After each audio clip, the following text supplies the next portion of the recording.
Gang, it's Deltia from DeltiasGaming.com, and we are back with T3 tanking build after our series with Wohler. I want to show you some options to tank in the future, and just know there's no one perfect setup. No matter what you do, what the application is, there's plenty of options, so that's good, but a little confusing for newer players. So I'm going to give you 3 options for tanking. First thing we're going to go over is the skills, but it's important to understand why we've moved away from Tava's Favor. Tava's Favor Ultimate Regeneration is still very, very useful, but it requires a lot of stamina in order to maintain Shuffle, the medium armor ability that grants you evasion. So we kind of moved away from that because there's still other ways to get Ultimate fast and still be effective.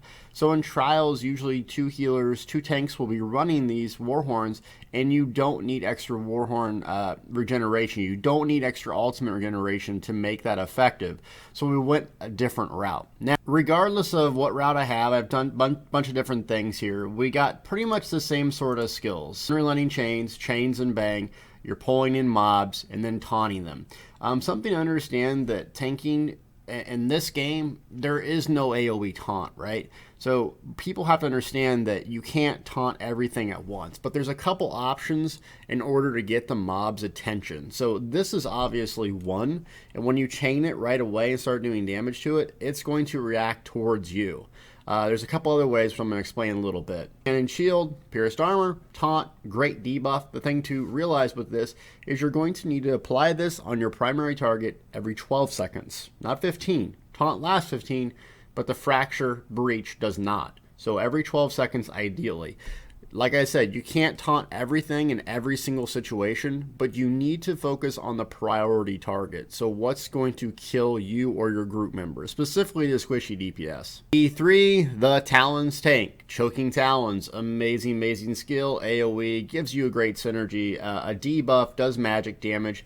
This is my AoE attention grabber, the first initial one. So if I run in there and I pop a Talons, typically that's going to get the mob's attention before the DPS come in there. So if they pull, obviously you don't have that opportunity, but this combined with Deep Breath on our back bar will do a lot of AoE, just getting the mob's attention, allowing you to taunt individual targets in order to maintain aggro on as much targets as you can.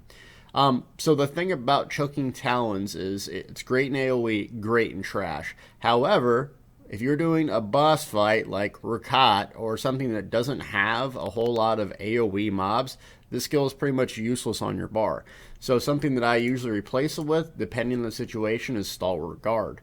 So I'll put this in the 3 key depending on which fight it is. Just realize this is a flex spot, but most of the times if I'm doing dungeons, I don't take this off because there's usually always ads. Trials and so forth, certain bosses, it's not going to be effective. But the thing you need to realize is it's an AoE minor main, reducing their damage. Next ability up is Absorb Magic. Basically, we're putting Absorb Magic on our bar here in the 4th key to reduce the amount of damage we take while blocking and reduce the cost. It is really nice to get this massive heal once you apply this. So if you have extra stamina, apply this before a fight. It lasts forever, and if they're shooting magical projectiles to you, it will heal you big time. So it's really nice skill. Another core mechanic we've always talked about, always had, Heroic Slash. So this minor main, like Choking Talons, they both don't stack since they're the same buff. But this thing is 12 seconds, which is really nice. But just like Taunt, you're going to want to maintain this every 9 seconds because the minor heroism, granting ultimate.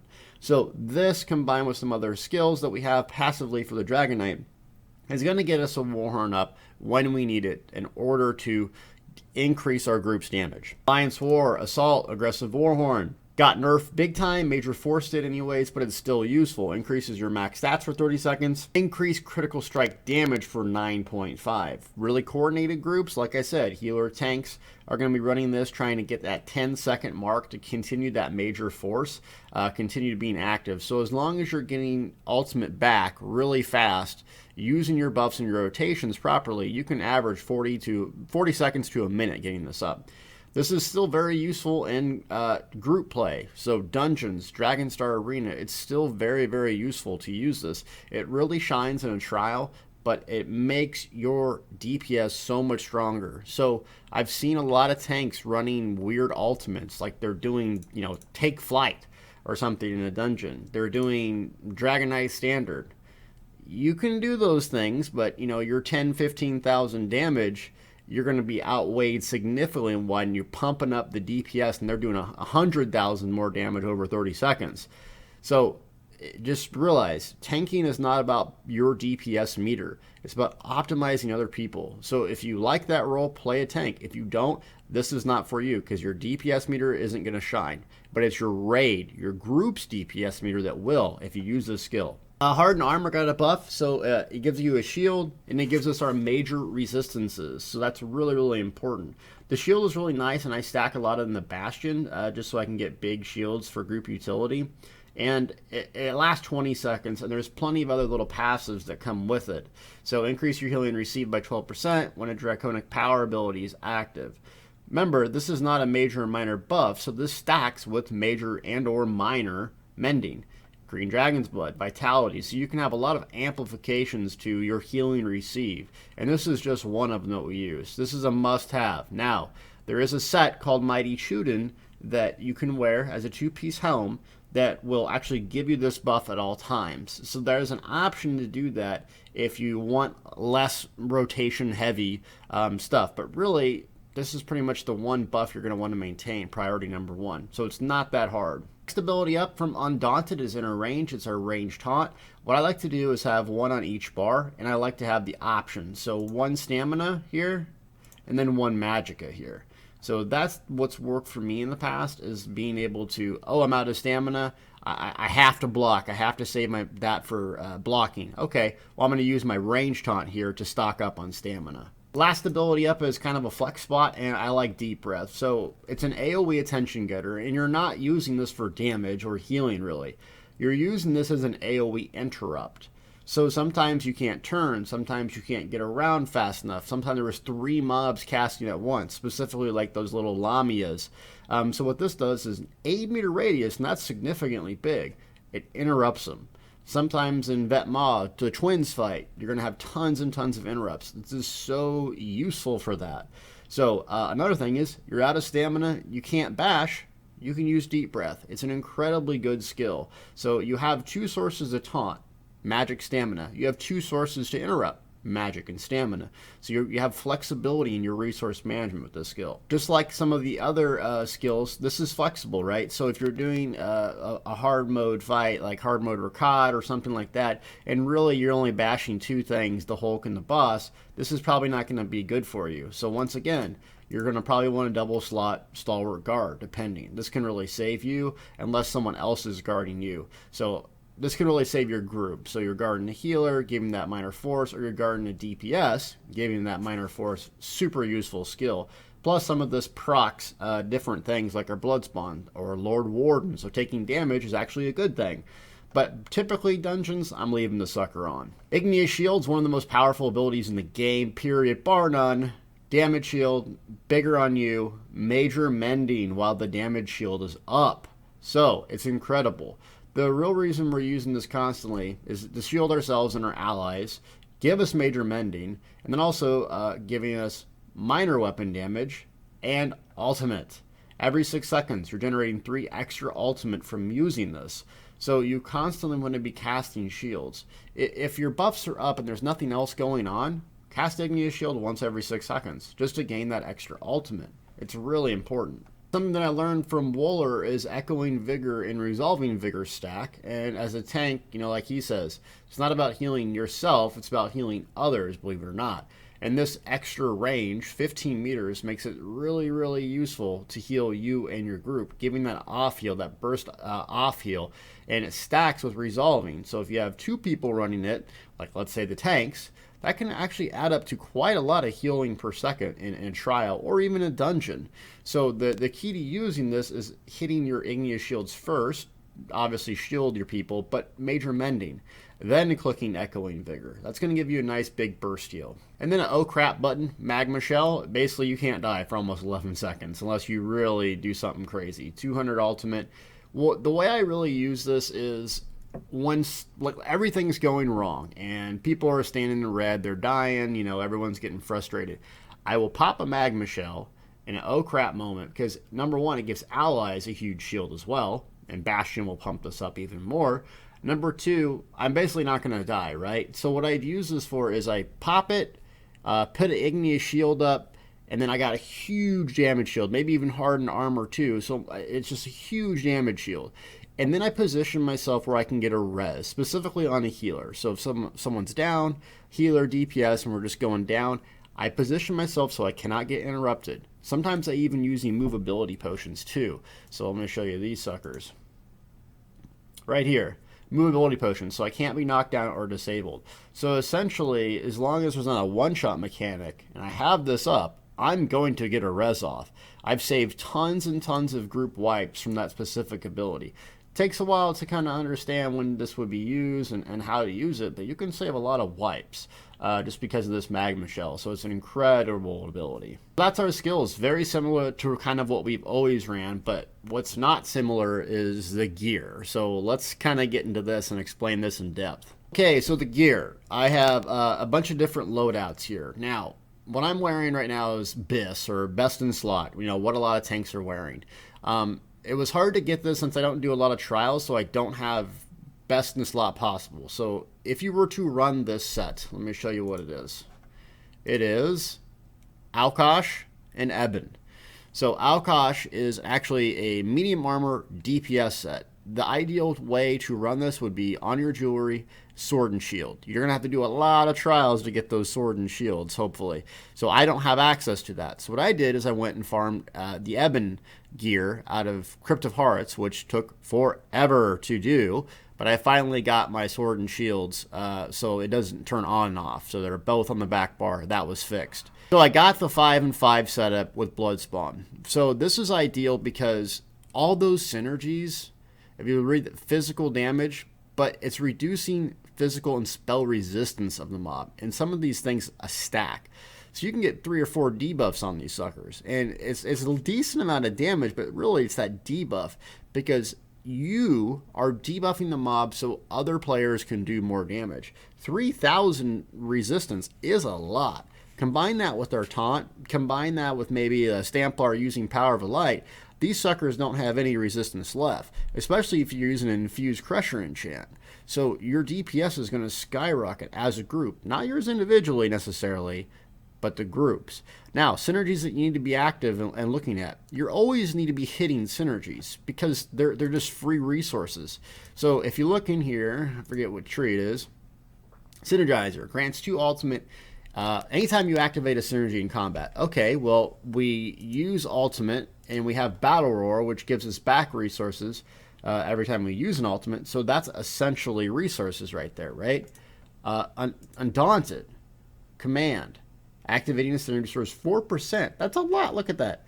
Almost 700 stamina, magic, and health. So not only is it debuffing the mobs, tons and tons of resources. So orbs, mystic orbs, purifying ritual, spears, shards that Templars are throwing out, conduit that Sorks are throwing out, maybe another Dragonknight using talons. Any of these energies, bang, bang, bang, bang, hit them. It will ridiculously increase your DPS of your group. I know not a lot of people are going to be having access to this. This comes in the new trial, Mav Lorcage. You can get it from the weeklies and doing like Dragonstar Arena or Hellraw. So some of the weeklies, you can actually get this gear without even doing Vet Mav Lorcage. So there is some ways to cheese it, but this set is spectacular. So if you run it on your sword and shield, then you have access to run heavy and light or whatever. But you want a 5-piece heavy, and I'm running 2 medium since that's the setup that I have. Next setup, Eben. Basically increasing your group's health by 1,100 and 12 people, including yourself. So you're running this so the DPS doesn't have to add more health and take away from their main stat, typically magic or stamina. It basically is allowing your group to do more damage since they don't have to, spend 1,000 magic or whatever to get 1,000 health, so that way they can be more survivable and not get one shot.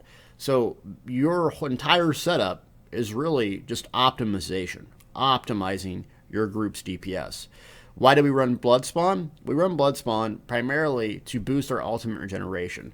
The resistances stack as well, which is really nice, but we're actually at pretty good resistance here. 32,000 is spell cap, so we're at 30,000, not specing anything into CP, 27 into physical. So 2 traits that are good if you want more resistances, defending and reinforced. If you want more ultimate, decised, this is all I had access to. So and an infuse in the shield. Once again, this is all I had access to. Some other traits that I recommend, I like sturdy, and then I don't spec any champion points into reduced block cost after Woller's block cost calculator. So I like sturdy on my small pieces, so belt, boots, gloves, shoulder, and then I like infused on my chest, helm, legs. And then I do prismatic enchants. I'm too cheap to do prismatic enchants on every single thing, but really I think what's important is your actual stats, not so much your attributes. So people get all really confused with attributes. 20, 30, 20. If you can get 20k magic, 30k health, 20k stamina, it's a good balance. Some people like more stamina than others. Some people like more magic than others. I particularly like to go on the magic side so I can cast more Igneous Shields.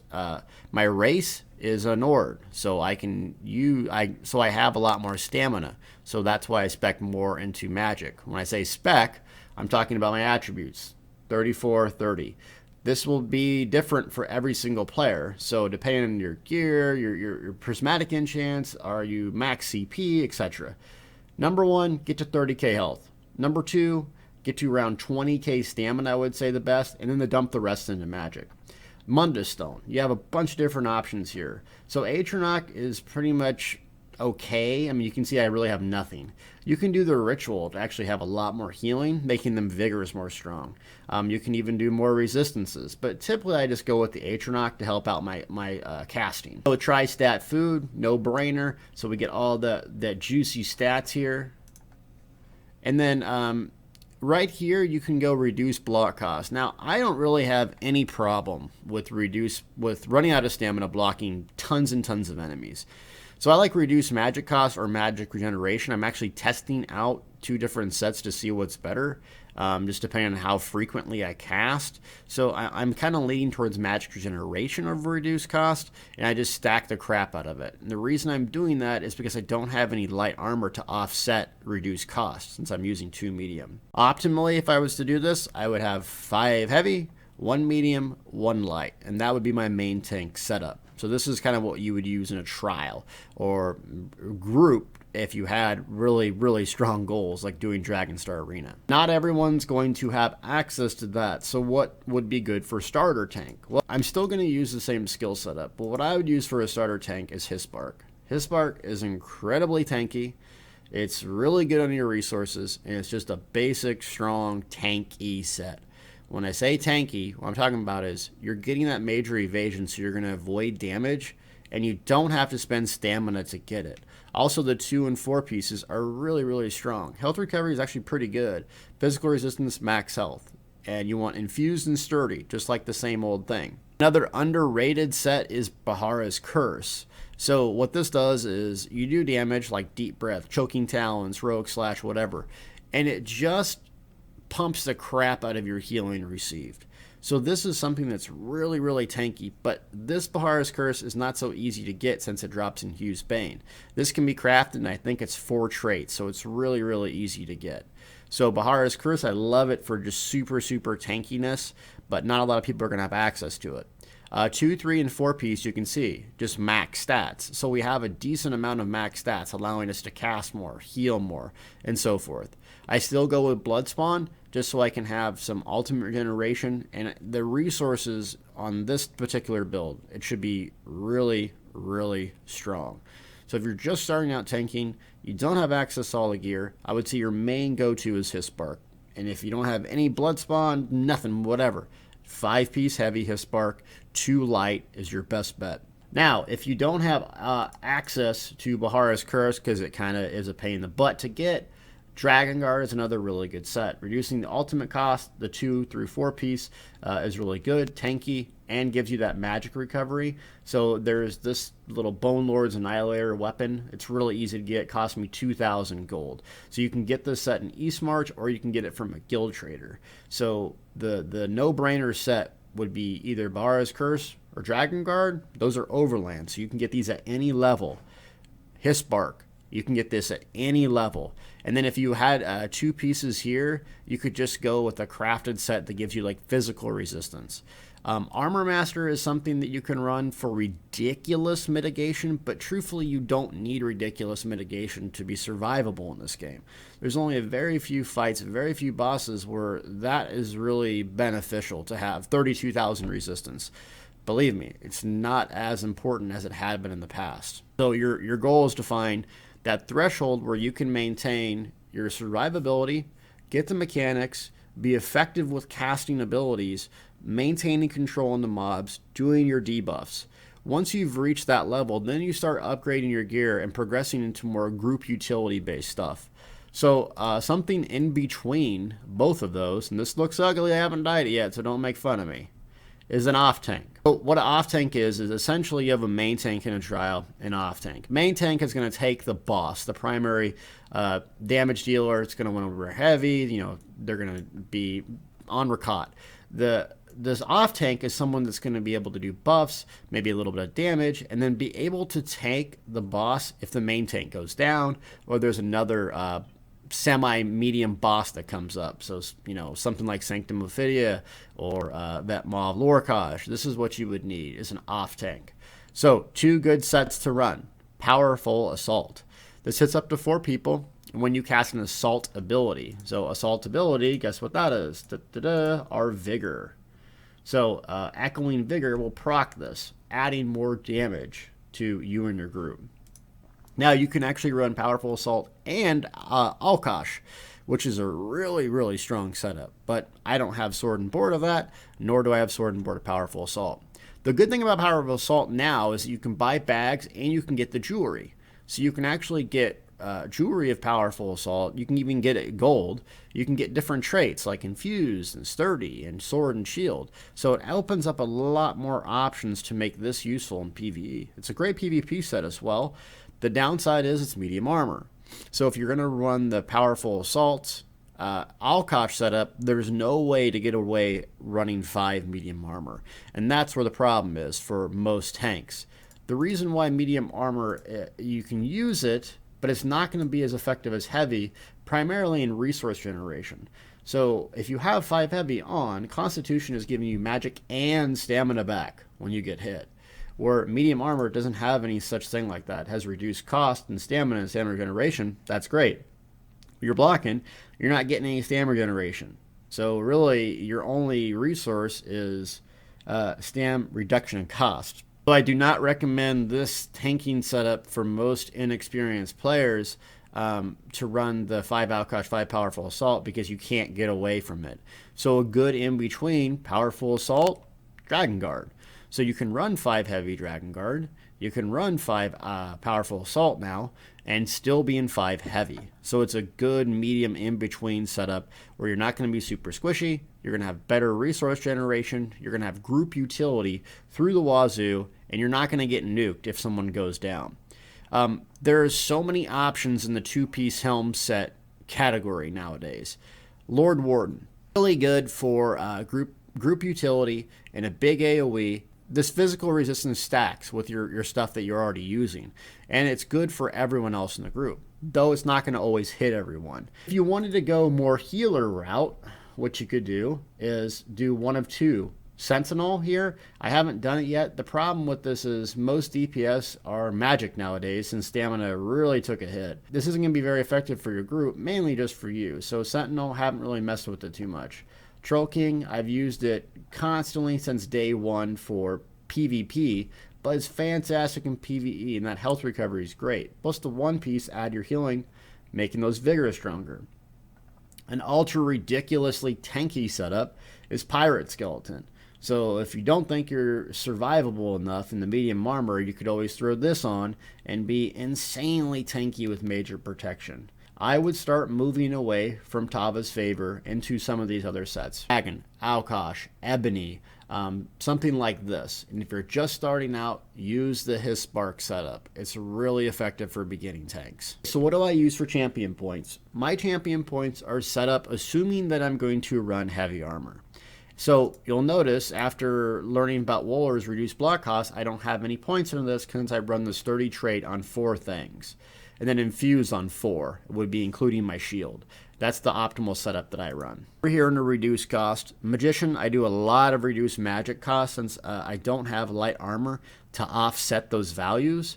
And then I do a lot into Warlord. When I come over here, I don't see a point in putting anything into stamina recovery, considering I should be blocking the majority of the time. It cuts off my stamina recovery, so I don't see a whole lot of value in that. Right here, increase your magic recovery. So this stacks with your major recovery 20% bonus from using a potion, which stacks with your Munda Stone Atronach. So that's why I'm thinking magic recovery is really, really beneficial, more so than reduced cost. So I pump up Blessed as much as I can. And there's some other options in terms of what you want to do for champion points, specifically if you want to get some of these cool little passives here. But what I do is I just keep it simple and pump that up as much as I can. Last Stand is a good one, but it requires 120 points, so it's just up to you. I do something odd with my red points, and that is pump up Bastion. So I really like the value of Igneous Shields and Magma Shell, so I pump this up pretty big, and then I go more points into Elemental Defender and Hardy and Thick Skin. Now, Mitigation, we've talked about this, armor and spell resistance. While I think it's good, I don't think it's as good as Elemental Defender and Hardy. So it's up to you to experiment and to see what you like. But for me, I'm playing more group utility, less of a main tank role, and I'm not doing so many trials. So with Igneous Shields and my Vigors hitting pretty hard, I can add a lot of utility, a lot of healing to the group. And that's the champion point setup that I use. So now what's my race? Well, OG, Triple OG, Nord. You have a bunch of options in race. And if you want to play a tank, anything will work. So can I play a tank as an Imperial? Yep. Can I play a tank as a Red Guard? Yep. So on and so forth. What I think is the most optimal for just being tanky is a Nord, right? Increase max stamina, health recovery by 20%. That's really good. Use Troll King on a Nord, it's going to be really hard to kill you. Increase max health, great. And reduce damage taken, super tanky.